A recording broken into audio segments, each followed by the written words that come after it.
ಗುತ್ತಿಗೆದಾರರು ಕೂಡ ಗುತ್ತಿಗೆದಾರರು ಸ್ಟ್ರೈಕ್ ಮಾಡ್ತಕ್ಕಂಥದ್ದು ನ್ಯಾಯಸಮ್ಮತವಾಗಿ ಸ್ಟ್ರೈಕ್. ಪಾಪ 4 ವರ್ಷ 5 ವರ್ಷದಿಂದ ಅವರಿಗೆ ಹಣ ಪಾವತಿ ಆಗದೇ ಇರೋದರಿಂದ ಭಾಳಷ್ಟು ಸಂಕಷ್ಟದಲ್ಲಿದ್ದಾರೆ. ಉಪಮುಖ್ಯಮಂತ್ರಿಗಳು ಅವರಿಗೆ ಹೋಗಿ ಸಾಂತ್ವನ ಹೇಳಿದ್ದಾರೆ. ನಿಮ್ಮದು ಎಲ್ಲವನ್ನು ನಾವು 2 ವರ್ಷದಲ್ಲಿ ಕ್ಲಿಯರ್ ಮಾಡ್ತೀವಿ ಅಂತ ಹೇಳಿದರು. ಬೊಮ್ಮಾಯಿ ಅವರು ಬಿಟ್ಟು ಹೋಗುವಾಗ 32,000 ಕೋಟಿ ರೂಪಾಯಿ ಬಾಕಿ ಬಿಟ್ಟಿದ್ದಾರೆ. ಎಷ್ಟು? ಯಾರು ಮಾಡಿದ್ದು?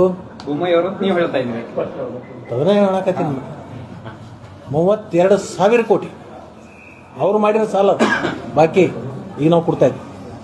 ಹೊಸ ಹೆಚ್ಚು ಕಾರ್ಯಕ್ರಮ ತಗೊಳ್ಳದೇ ಇರೋದು ಕಾರಣ ಏನಂತಂದರೆ ಹಳೆ ಬಾಕಿಗಳನ್ನು ಪಾವತಿ ಆದಮೇಲೆ ಹೊಸ ತಗೋಬೇಕಂತೇಳಿ ನಮ್ಮದು ವರ್ಕ್ ಸ್ಲೋ ಮಾಡ್ತಾ ಇದ್ದೀವಿ.